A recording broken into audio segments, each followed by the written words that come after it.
I am filming this live on November 4th, which is the day before a really big and much anticipated political election here in the US. The energetics of what prompted me to offer this tuning are the universal truth, right? The energetics are the universal physiological and energetic phenomenon, the experience, the happening, the equation that happens when much energy, when much attention, and I've spoken in other videos about how expensive our attention is in terms of our existence. In the collective field of the US and really of the whole globe, there has been much focused attention on the events that are going to happen tomorrow. When a lot of attention is placed on a thing and then that thing goes away, there's this almost kind of falling forward, this sort of pitfall of the focused, here I am focusing my attention, right, on this thing. And then if that thing goes away, it's almost as if I fall forward. The truly brilliant psychologist and author James Hollis did a really good job of explaining this phenomenon as it applies to grief. When someone is lost, or if you're a parent and you're grieving a child leaving from college, it's because you've put so much focus and attention and care towards a thing, and then that thing leaves. So while there is the missing of the thing, that external target, focal point, went away, what is ultimately disorienting in the personal experience of that is the fact that in that moment, a huge quantum of energy, a huge chunk of attention and focus and energy is made immediately available to you again because you had been placing it on this thing, placing it on this thing. And then all of a sudden that thing goes away, boom, the event happens, the person leaves, whatever. All of a sudden that thing goes away. And there is the loss of it, but really what you're doing is you are now having available to you an immense amount of energy, and you have no idea where to orient it or what to focus it on. And physiologically in the body, that is experienced like a dropping out, right? A grief, a low, a dip, a depression. Wow, even saying those words brought up. Okay, so let's tune and ground just really quick.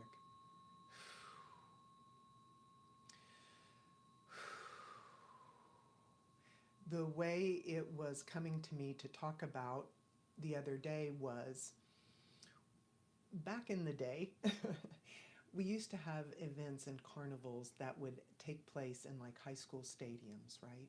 So you imagine all the anticipation of the sort of carnival coming to town, the tents being set up on the playing field, all the bleachers are filled with families eating popcorn and cotton candy, and the kids are riding rides and all this stuff, right? And it's great. And you put a lot of focus on it, and it's a whole thing, and it's very real. And part of it was passing, and you knew it would be.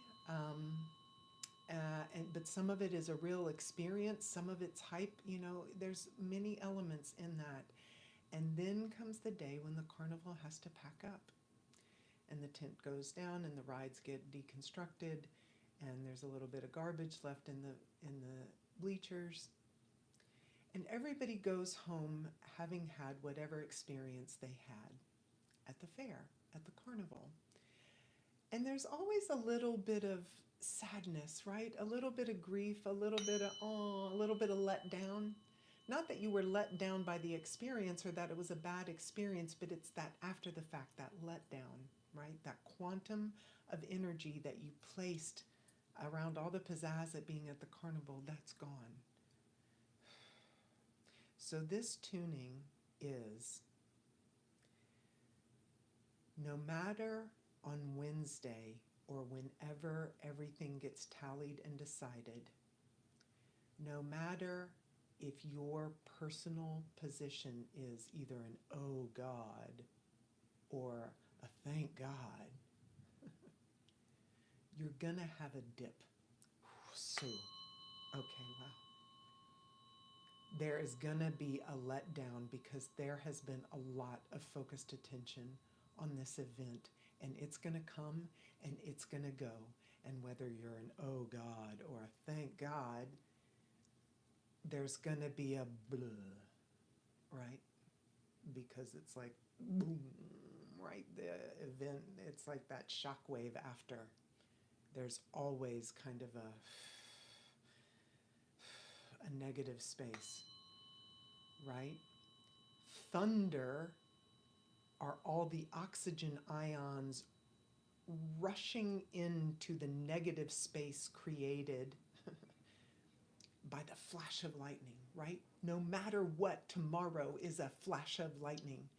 And afterwards, there is going to be that negative space, that all of our energy that we've been pitted waiting, whether we voted 2 weeks ago or whatever. I mean, people who've already done what you want to do towards tomorrow, you're still waiting for tomorrow, right? Isn't that an interesting thing? You've already done what you can control, right?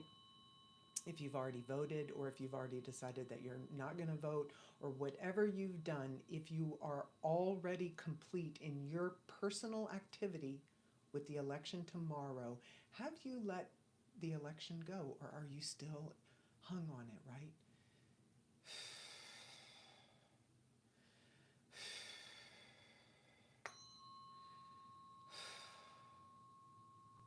And no matter what, there's going to be a dip.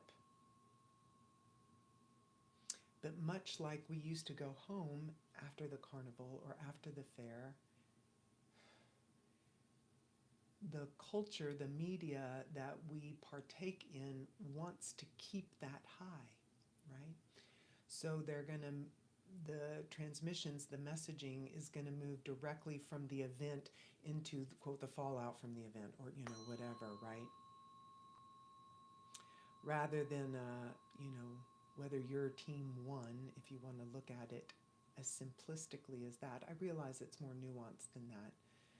But whether your team won at the game after the carnival, right, if we use that analogy, there's always that sort of return, that dip, and then return to baseline. And as a culture, we don't talk about that necessary sine wave of energy, and we are not very well equipped to ride that wave. Dr. Anna Lemke does a really beautiful job in her book Dopamine Nation of describing how when you get elevated high on a dopamine rush prompted by whatever, that when it dips down, it always dips below baseline and then returns to normal. But as a culture, we've gotten to where when we get elevated or activated or, quote, high on a thing, we never want to dip down. We just want to go from the high to the next high to the next high to the, okay, that's impossible. But we want to keep doing it. And we're fed distractions and messages that say you can do that.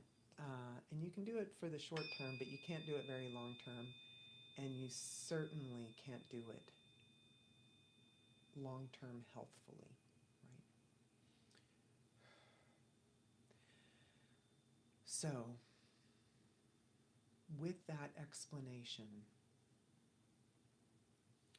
when the quantum of energy returns to you, the event happens, The tallies will eventually happen.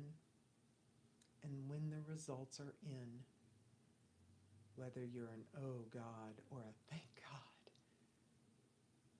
there's going to be a splashdown. Right there, good. And that is normal and healthy. There is sort of a feeling of exhaustion that goes in with that. There is a feeling, again, even if you're a thank God, even if the person who you wanted to win wins, there's a disorientation when all that focused energy sort of comes back to you, because the election will not be there to focus on anymore. It will have come and it will have gone. So then what do I do with all that I had hung on that peg, right? What do I do with that?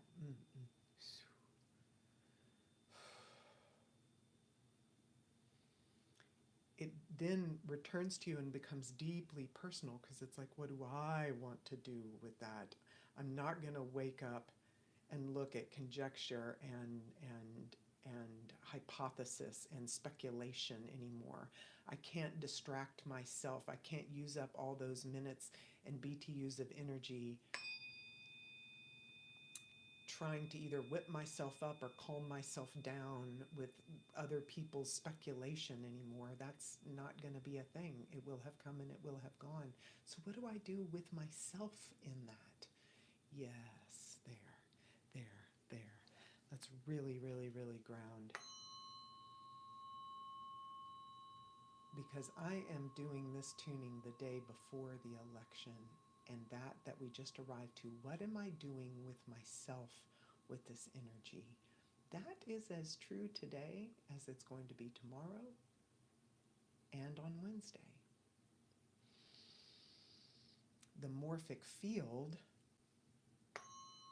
is quite focused on the election, but the truth of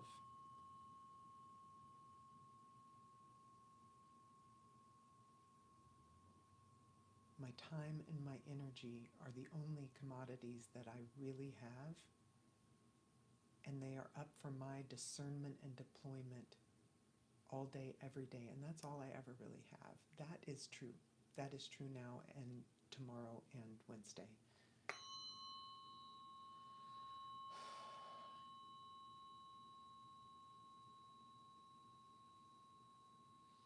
And if what I'm thinking and saying and doing reflect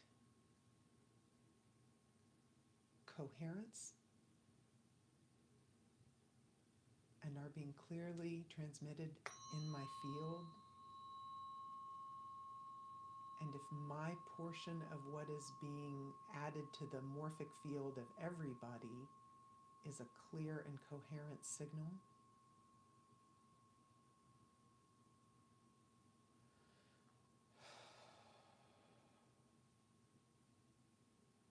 that is the biggest impact you can have.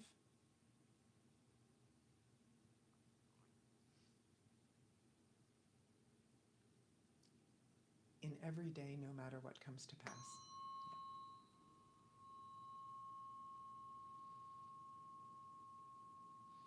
And that is, yeah, there you go. That, yeah.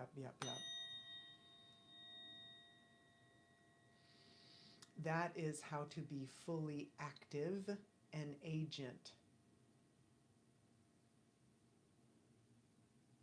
and creative in your life. It's there. It's that truth.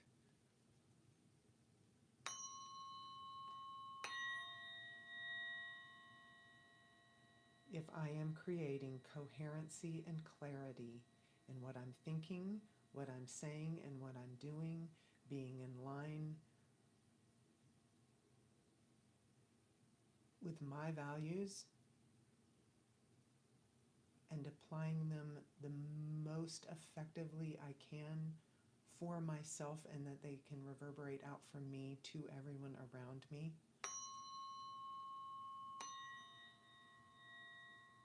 because they feel so good and I am so proud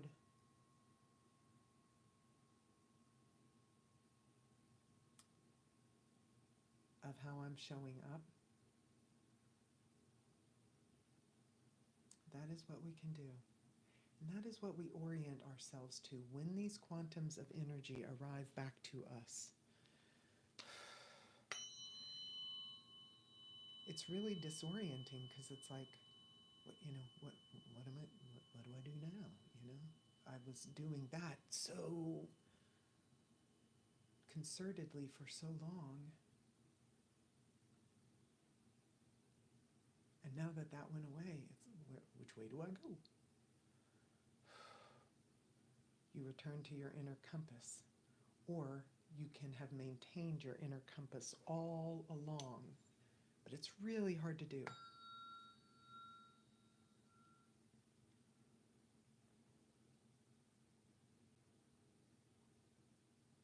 It's really hard to do when the noise is so loud. Yeah, I know. When the noise is so loud.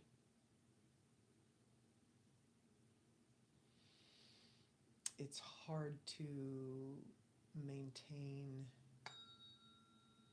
connection with your quiet inner signal, with your source signal and your quiet inner song. When the dissonant noise is so loud, but you can do it. And when these big crescendos that are on the outside of us come and go, it is a real opportunity, yes, for us to return to ourselves. Nice. Yeah. Which is quiet, right? And after so much hype and so loud of noise,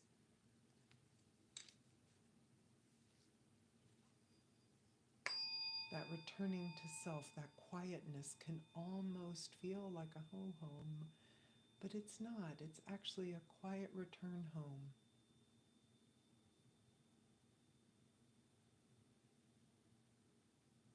Mm. Nice. Good, good, good.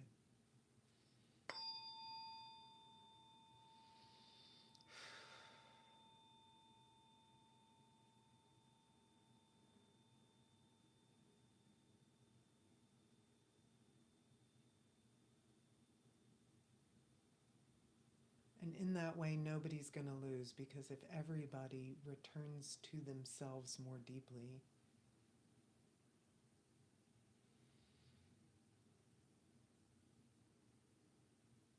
and orients your energy and your agency to what you can do every day,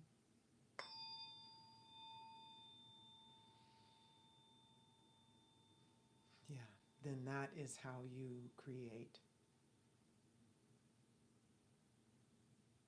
your life. That is how.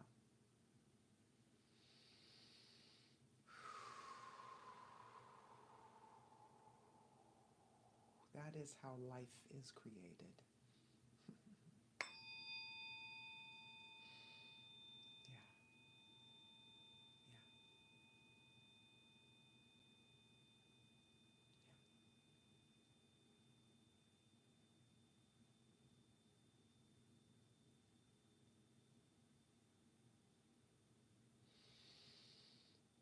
Yeah, yeah. As a biofield tuner, one of the things that we do, one of the ways that our methodology is described to help people, is by returning sort of fractioned or marginalized energy and basically returning it to the mainframe so that it can be used for future computations and usage, right?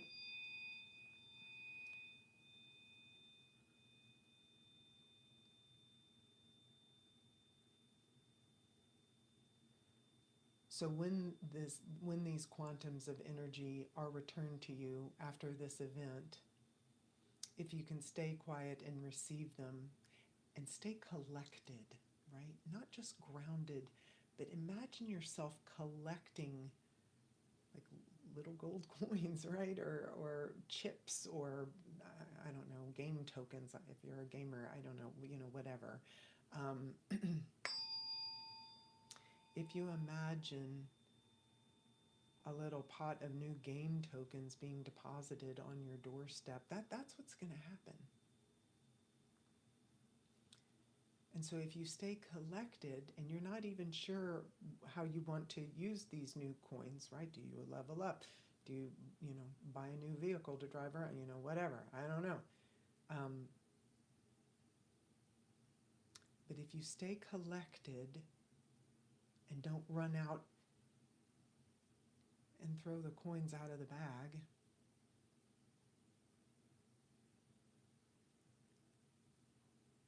and rest in that for a moment. Yeah, there you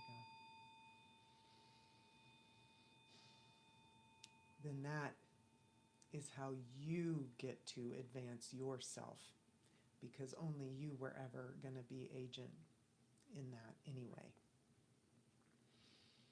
And that's how you not give your energy away and thusly your power away. Even because by all topical external understandings, half of the people who vote or who are invested in this are going to feel like, oh God. And half are going to feel like, thank God. And no matter what, we're all going to have to wake up on the subsequent days and do us and do our lives.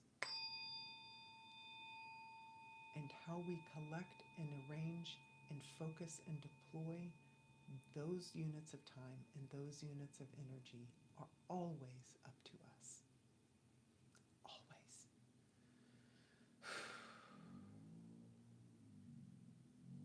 And for that to feel weird and disorienting on Wednesday or Thursday or Friday, that's normal and healthy.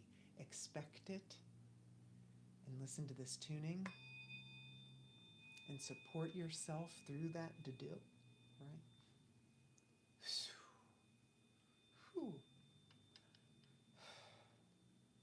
And collect and recollect, and then take your next best step.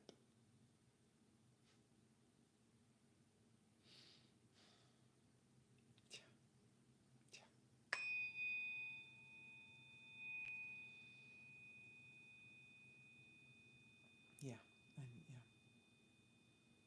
There are so many nuances, and I hear you. I hear you. I hear the fear.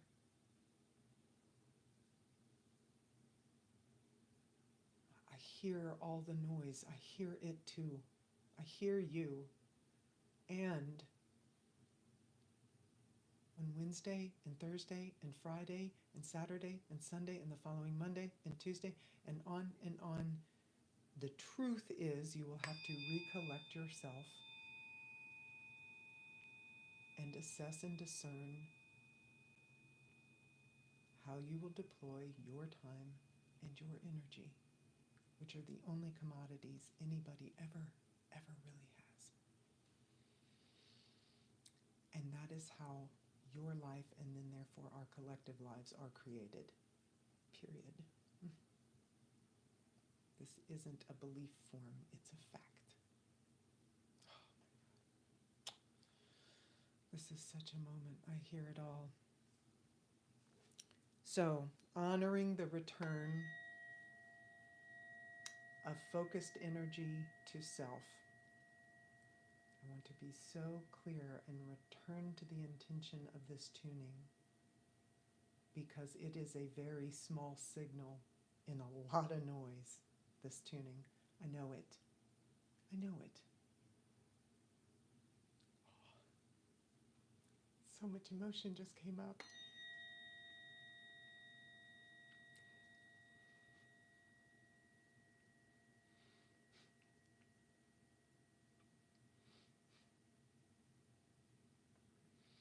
It is one signal in a lot of noise, but it is a strong transmission. It's worth transmitting. It is deeply important.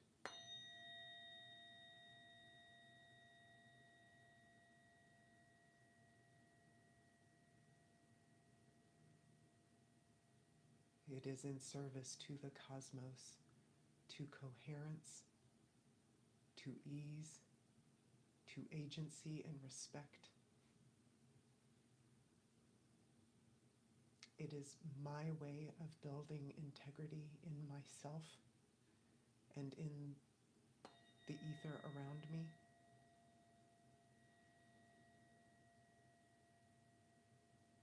In the best and most beautiful way I know how to.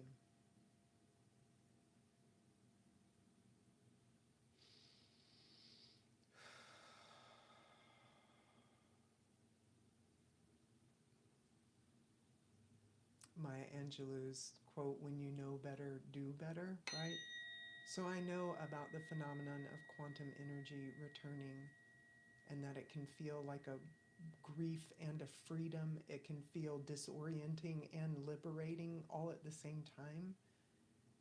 And because I know about this phenomenon in myself, and I've seen it played out countless times on others and around me in my life, I offer this tuning on this important and very public precipice, because it is as true today as it will be in the upcoming days. And I meet you here on this field of compassionate understanding and love and cultivation and evolution.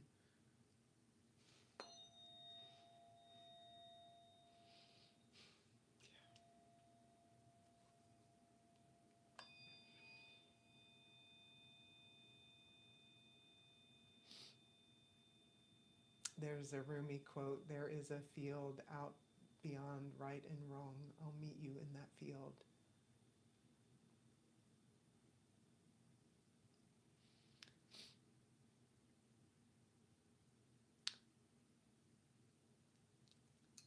I'm on that field today.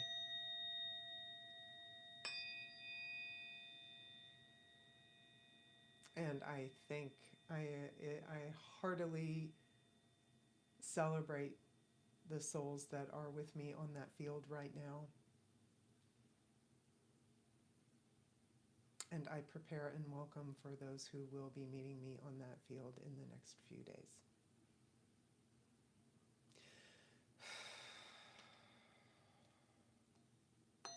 Yeah.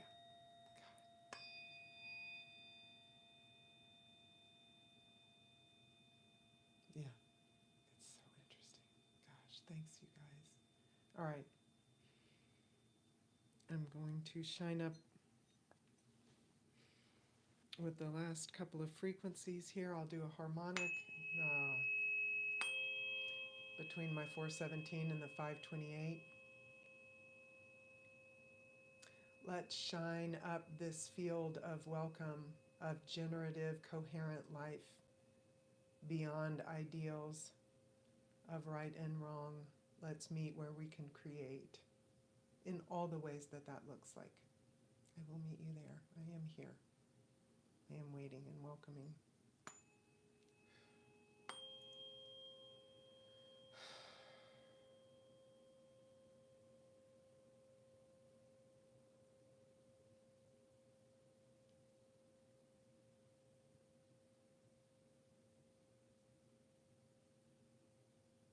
And may all the quantums of energy returning to people be held in this harmonic field.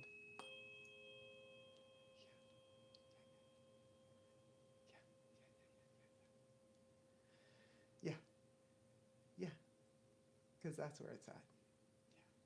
Yeah, all right.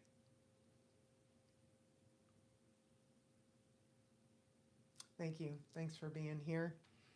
RebeccaCarner.com for more information or to book a virtual or in-person session with me for your own private biofield tuning, which is a really profound and different experience than these videos, but it is similar in that it works with energy. Please like and subscribe and share my videos if they've helped you in any way. And truly, I will meet you all in our co-created future. It is with so much love that I do this.